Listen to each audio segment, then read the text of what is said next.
I was asked recently if I would give a talk on critical pedagogy or the radicalization of education, and it received some reasonably positive response. And so I thought it might be a good idea to record it. It was recorded, but I thought it'd be a good idea to re-record it with decent audio. So here we go.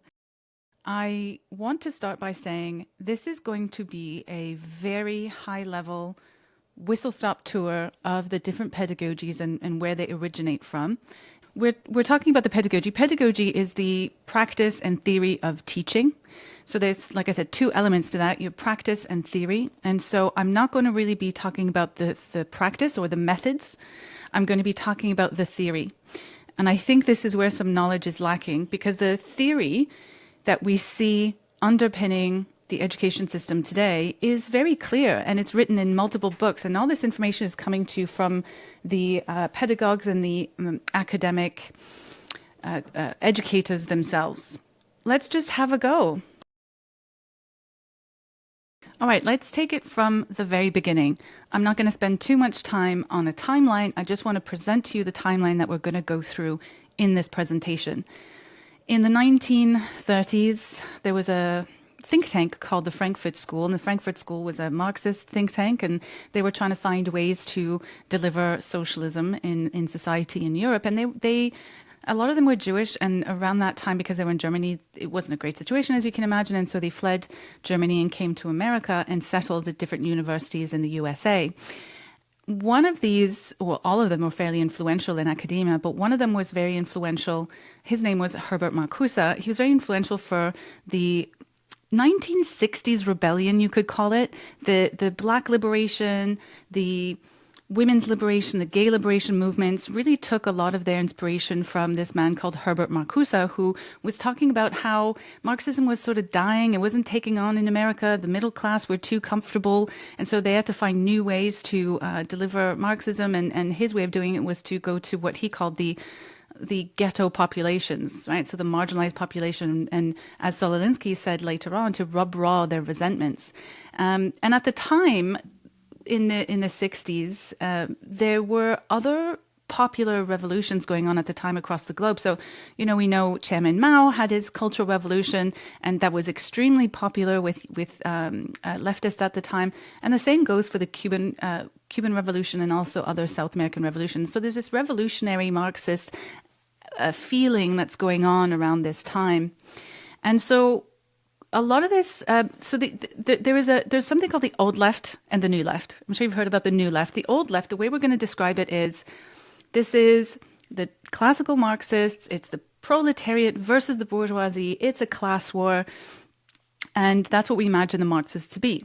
But there is a new left that came around this time from Marcuse and the university radicals, and they are not proletariat versus bourgeoisie per se. They've taken on a new form of Marxist agitation based on identity. Like I said, women's lib, black lib, gay lib is the core of that, plus all the class war as well. But this is the new left. They're new because they're new to North America, they're new to the West, and they're delivering Marxism, but from a different perspective, which is cooler. It's hip among the kids. We all think about the hippies and the revolutionaries at the time. And so that's how you have to think about the new left of the 60s. And these guys are the ones who went into education or were interested or inspired by the new left, who went into education later.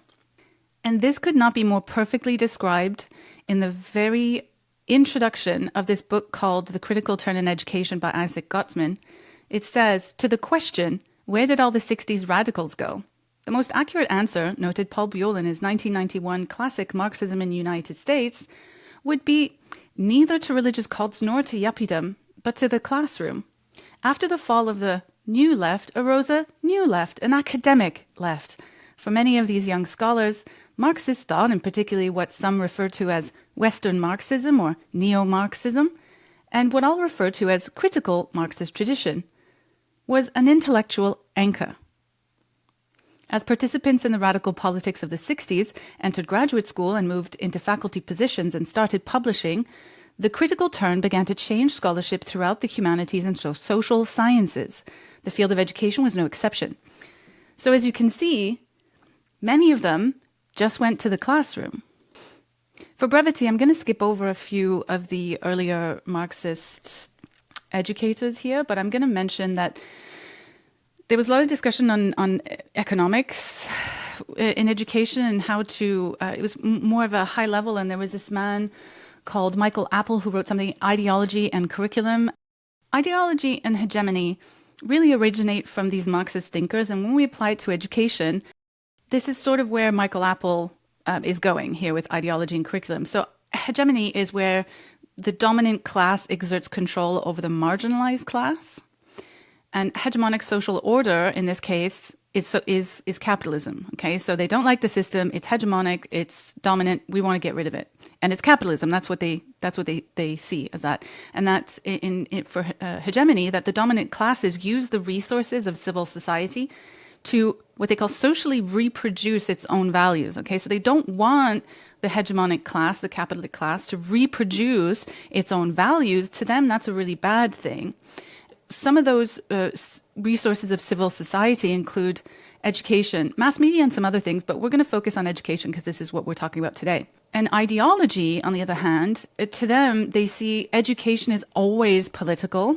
So you can't escape that there's going to be some overlying ideology for education, and that in this case, what's driving the ideology that's driving education is capitalism, because America in and of itself, these are American, is a capitalist nation, and therefore education upholds capitalism.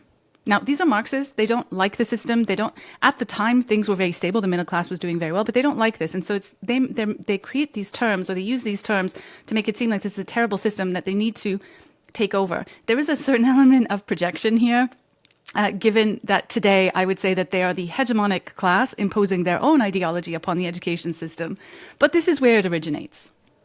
And then there was another Marxist who wrote a very influential book called Deschooling. I won't go too much into that, but it sort of talks about how to decouple schooling, as he calls it, from capitalism. So decouple it from the factory that produces more workers and that socially reproduces more workers, basically.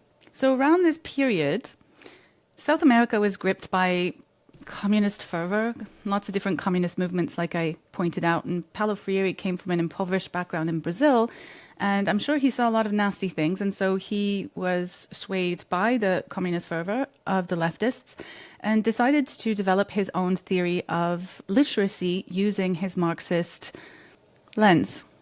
He was influenced by Italian Marxist Antonio Gramsci, who believed that socialist revolutions could be achieved by seizing the means of cultural production, and that specifically in institutions like education. So this is very, very similar thinking to the previous ideologues that I mentioned, either from the Frankfurt school, who are the critical theorists, or the Ivan Illichs, or the Michael Apples. And so this is coming straight down that same line of thought.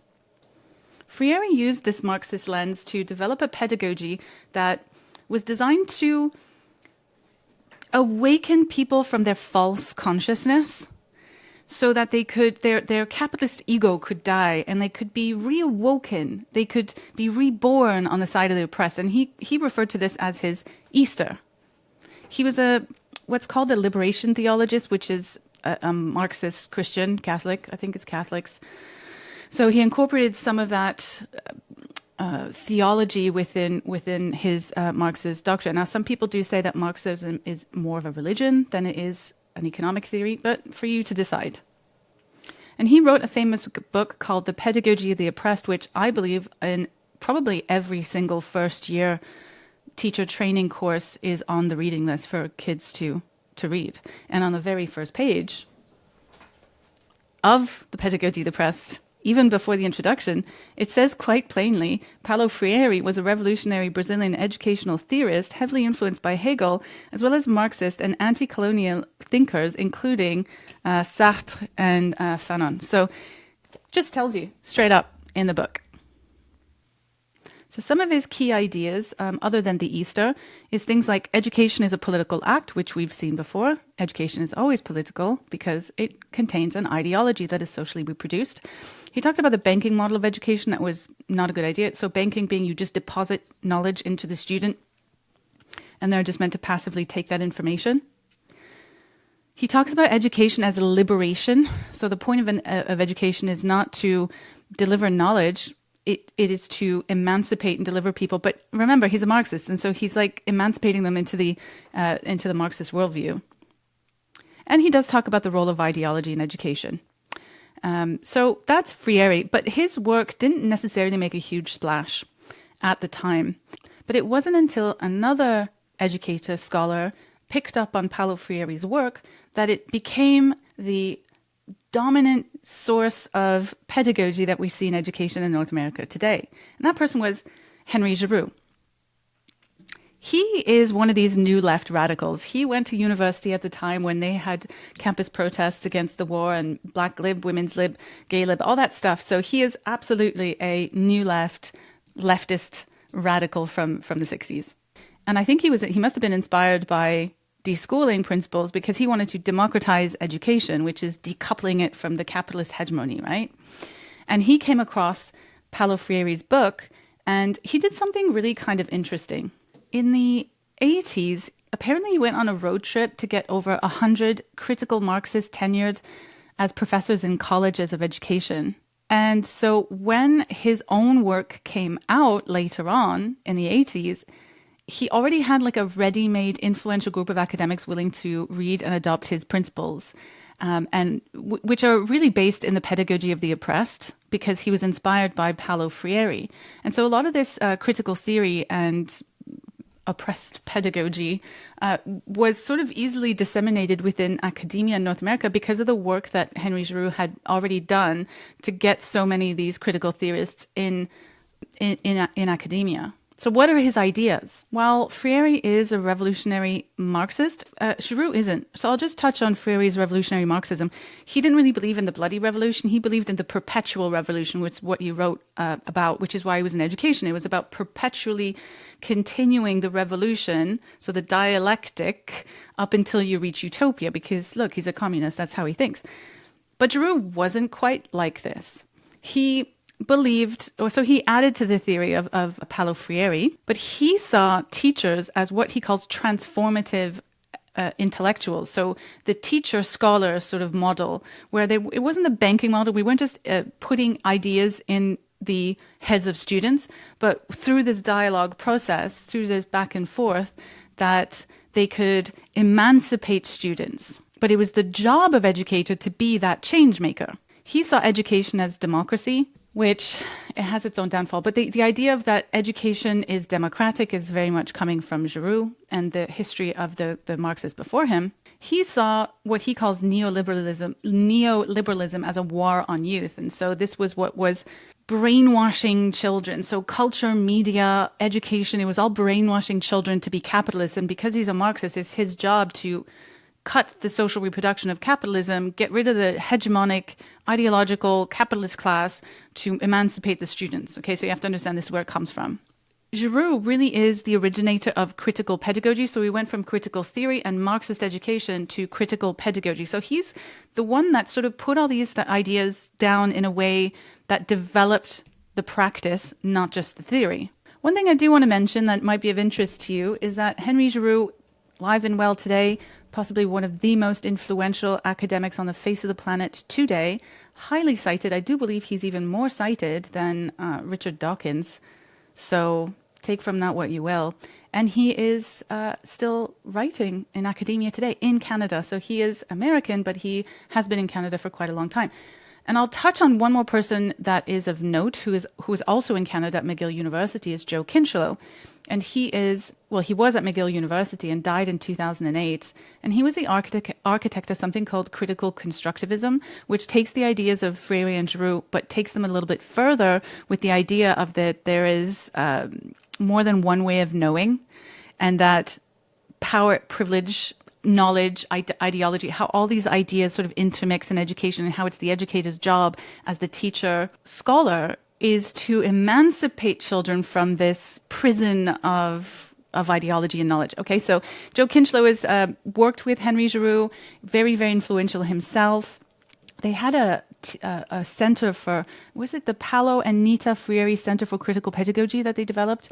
And that was highly influential. There was multiple other educators there. and a number of them from OISE, so the Ontario Institute for Studies in Education. Canada had become at that time quite influential in the field of critical pedagogy. So this is not just the US. I have a little bit of a different take on critical race theory than you might have heard. And so I'll explain a little bit and then I'll tell you the main person that I think we should be looking at for critical race theory. So racial inequality in education has been analyzed in a lot of different ways. So there's multicultural education, whiteness studies, British cultural studies, and the more common one that we hear about today is critical race theory. And each one of these is rooted in Marxist theory. And because of that, I have a bit of a different take on what the meaning of the terms within this pedagogy really mean, or these theories really mean. So to me, having listened to socialists, having read some of these texts, I think it's consistent that identity, in this case, racial identity, but we can also take any other intersectional identity on the wheel of oppression, that identity is a form of property, that whiteness is not really about the color of your skin, but it's more about racial power and privilege that is associated with having white skin. So this is why you can be a black person and be accused of having whiteness, because you have the power, or you're adopting the power and privilege of that caste, if you will. And so blackness would be the absence of whiteness property. And to me, this makes sense because when you think about the wheel of power and privilege, equity, which is dominant in education today, certainly here in Canada and Ontario, is that equity is the redistribution of that power and privilege, because equity is not the equal opportunities, it's equal outcomes. Equal outcomes means you have to redistribute property. Well, you cannot make a white person black or a black person white, but you can have this equity that we have now. So you identify who or where the property is, and property really means whoever is at the top in the power zone, basically, and whoever doesn't have the property is marginalized. And so you have to give discriminatory benefits to those who don't have the property to redistribute it to having the property. Do you see what I'm saying? So that's, I think, how it's viewed by the scholars and academics who write this stuff. And it seems to me it does get interpreted as race more racial than I think it actually is. But that's just my interpretation. Just to cap it off, to me, intersectionality is a matrix of property, and equity is the redistribution of that property. Entirely Marxist. And I also believe that this is why racial neutrality, so not seeing race and seeing people as individuals and adapting to their individual needs, is seen as oppressive, because that is merit. So looking at individuals and helping them on an individual level based on their skills and capacities and so on and so forth, that merit base is not a redistribution of property. It is not Marxist, and therefore it is not good. You're not disrupting the ideology, you're not disrupting the hegemonic social reproduction of capitalism when you're doing that. Therefore, it must be oppression. You are not liberating. When we're liberating, we're talking about liberation from oppression. What is oppressive? It's capitalism. So it's liberation from capitalism. If you start seeing in that way, all of this makes sense. Critical race theory and all the other types of Marxist race-based ideas for education, they're not taught in school per se. Maybe you'll get like a grade 11, grade 12 course that'll talk about the theories themselves. But it's the methods that are produced based on these theories that we see in education. And I believe a lady called Gloria Ladson-Billings, I'll just mention her, she developed something called culturally relevant pedagogy on the back of Freire, of Giroux, of all these guys. It's entirely foundationally using the principles of the Marxist educational tradition that I've talked about so far. And in her work, while she does talk about ensuring academic excellence, she doesn't talk about it very much at all. She tends to talk about raising cultural competence, why it's called culturally relevant pedagogy. And that is a repackaging of political literacy that Freire talks about in his work. So it's replacing academic literacy with political literacy. Critical literacy is not reading a book to become better at reading or analyzing text. It's about criticizing the content of the book from the lens of the oppressed, which is very Freirean, which is Marxist. So you see how we're linking these together.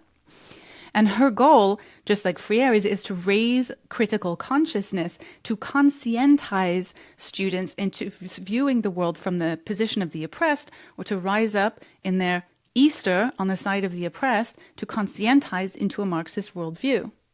It's learning to read your political environment from the position of Marxist thought.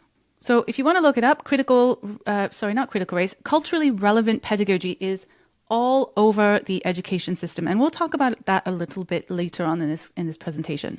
One last thing, I didn't talk about this in the original presentation, but I'll just touch on him quickly.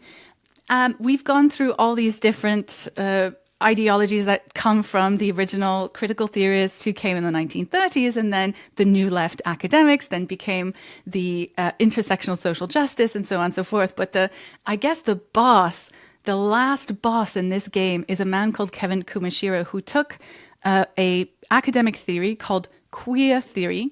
Now, queer theory is not about being gay. Queer theory, if you read the literature, it uses the fact of being homosexual, because at the time when it was written, homosexuality was viewed as non-normative, right? It was viewed as other, that it uses the principle of homosexuality to deliver the theory which is about basically getting rid of normativity, because normativity in and of itself, anything that is traditional, that has standards, anything that people expect, common sense, all of these things are oppressive because they're normative. And queer theory is not about gay theory. It's about displacing normativity, getting rid of normativity. We want to abolish that altogether. And so Kevin Kumashiro took queer theory and he created a pedagogy based on it called queer pedagogy.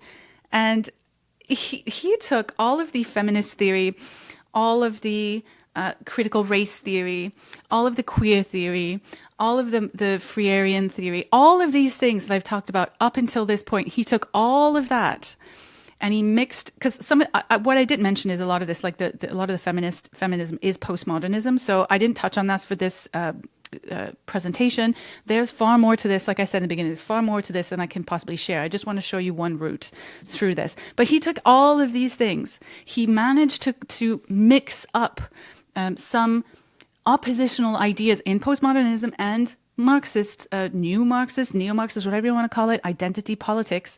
He mashed these all together and created queer pedagogy. And some of the key ideas that I won't spend too much time on that I find very disturbing when you read his work is that he talks about discomfort as a path to learning. And he describes what I feel is cult indoctrination. I'm not even joking. So he talks about the purpose of education, or his what he calls because he also did anti-oppressive education. His queer pedagogy, by the way, is called anti-oppressive education. And his books tell you that. So if you see anti-oppressive education and you see Kumashiro, you're just getting queer pedagogy. Anyway, so this discomfort as a path to learning, which is what I'll mostly talk about, it's basically using the side of the oppressed, rubbing raw the resentments of the marginalized, and telling students that they're complicit in this, so you make them uncomfortable. And when there's some cognitive dissonance there, well, I think I'm a good person. So, but if I am heterosexual, and that means that I am unknowingly oppressing gay people, then that am I a good person? So it's this discomfort. So he seeks to create this discomfort. And he does this because he feels that you have to have that cognitive dissonance to be able to see the world through the queer theory view, through the queer pedagogy view, through the Marxist view, on the side of the oppressed, rising on the side of the oppressed, again, like Freire. Right? But it doesn't just end there, because he understands that you'll create resistance. He tells teachers in his trainings that I've listened to is that you will create resistance. Now, there's two kinds of resistance when you create that discomfort. The first kind of resistance is the one we don't want. We don't want them to listen to what we're saying and go, hell no, I'm not homophobic just because I'm heterosexual or this, that, whatever. I'm not that. We don't want that resistance, because that's resisting us. We don't want them to resist us. And so he trains teachers in creating the discomfort, but then resolving that discomfort in the direction of social justice. Now, this is why I call it indoctrination, because he is creating cognitive dissonance, discomfort, and then guiding them into where he wants them to go. Now, I do believe that this is a tactic that is used by abusers. But I'm no psychologist, so if there are psychologists listening to this, I would highly recommend that you go read Kevin Kumashiro, because if you look beyond the social justice speak, there are multiple tactics or multiple things that he suggests that I think are very, very concerning and that we should pay more attention to. So that's it. That is a whistle-stop tour. And we have showed you on a timeline over time how these ideas link. Now, there are other pedagogies, there are other thinkers, there are other things that are not Marxist, but this is showing you that some of the most predominant theory in the pedagogy ultimately comes from a very similar source, which is the Marxist tradition from the Frankfurt School all the way to critical social justice. But Melanie, you say, what does this have to do with education today, you say? How influential are these people? Okay, these ideas do come from a leftist tradition, and maybe some teachers know that the origin of what they're doing and some don't, but does it matter? Is this actually improving or not? Blah, blah, blah. Anyway, so there's all these questions about, well, okay, so it comes from that. Who cares? So what? And a acquaintance of mine wrote a masterful, in fact, master's thesis at the Ontario Institute of Studies in Education, asking the question, is critical theory in K-12 education in Ontario? TLDR, the answer is yes. But one of the things that he does brilliantly in his thesis, he does a quantitative analysis to produce some data in terms of how is it in the education system? How is it in the education system? Where is it? So on and so forth. And so I'll share some of that data with you. So one of the things he looked at is the suite of language terms and the frequency at which those language terms appeared in the K-12 education system in Ontario. And he looked at, internal ministry, public policy, stuff like that, curriculum or curricular directive frameworks, teacher resources, parent resources, financial and funding reports. So here we just have the frequency of the different documents and where they're intended to go.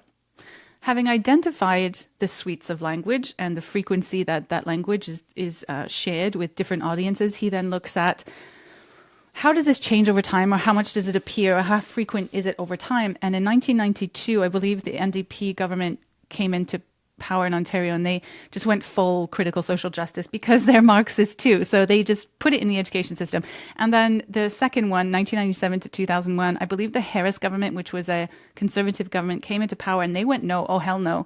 And there's a big kerfuffle over this, but you can see it dropped dramatically. They just went, we're not having it. But then after, other governments, subsequent governments were liberal and conservative, and it just shot straight back in the education system in terms of frequency. This is one of my favorite graphs, because what this is telling us, you have two things here. Some of those the audiences were different. Is it public-facing documentation or is it internal documents? Okay. And what this is telling us is that here you have the NDP. We'll just ignore that because that's when they introduced it. And so it's entirely internal documents. So the blue is internal documents. But then if you compare the liberal governments that came after to the conservative governments that came after the introduction, what this is telling us is that the liberals were sharing a critical theory internally at a much lower rate than the conservatives, but publicly a much higher rate. What does that mean? That means that the liberals were virtue signaling that they were doing all of this equity and social justice stuff, whereas privately they weren't doing it that much, or at least they were doing it kind of on par with the NDP. They sort of kept it going. But the interesting thing is the conservatives, they just stopped talking about it. They just kept that under wraps, but privately the amount of it increased. And so you need to be aware of that. So just having a conservative government does not mean that you are going to get it out of the education system. And I think we're seeing that right now. The other thing I just want to touch on in terms of the data, which I think you need to just take some time to consider.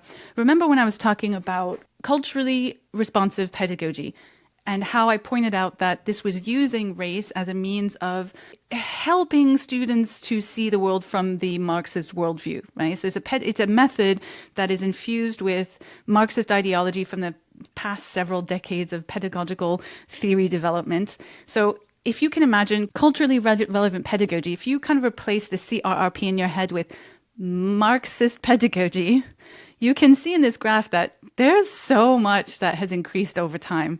Okay, it has become huge in the education system. But now this is comparing the frequency of culturally relevant pedagogy, if you just replace that with Marxist pedagogy in your head, because of how I describe Gloria Ladson-Billings' work, it's comparing it to the frequency of cognitive science-based pedagogy. So this is the kind of pedagogy that is evidence-based, that is achievements-based. So it's trying to see how they can improve the attainment or achievement of individual students, compared to the Marxist pedagogy, which does not do that. In fact, we're seeing in education today that the kind of surveys that are done, or the kind of data tracking that is done, is not in the service of attainment at all. It's more in the service of how can we put more equity in the education system. But that's a video for another day. So what this is telling us is that there's barely any evidence-based or evidence-backed pedagogy in the education system here in Ontario. And the even more worrying bit is that 2017 to 2022, it's all but disappeared, right? And so what this is telling us, I think with a shadow of the doubt, the data in this thesis is telling us our education system has become a indoctrination ground for Marxist worldview. Now, we can argue, one teacher asked me recently, well, I'm just not clear why Marxism is bad. And maybe there's some discussion to be had on this. The reason I'm sharing this, and I think it's really important, I don't think there's a grand conspiracy of Marxists to take over education. I don't. I think this has just happened over time for many, many different reasons. One of them being the ideas, I guess, sound good if you don't delve into them. But I don't think this is actually helping. I don't think it's the education system is doing very poorly. And I think it's time for us to realize that we need to be honest about the source of the philosophy that is underpinning the education system. So we need to be able to say that. Right now I get called a conspiracy theorist. I think there's a grand conspiracy to take over. No, I'm just pointing out the facts written in the words of the authors themselves. So we need to be honest about what this pedagogy is. And then we need to also be honest that it's not really working. And so that we can start talking about better solutions for education here in Ontario and across the country. So I hope that was useful. If you have any questions, put them in the comments. I will try to answer them.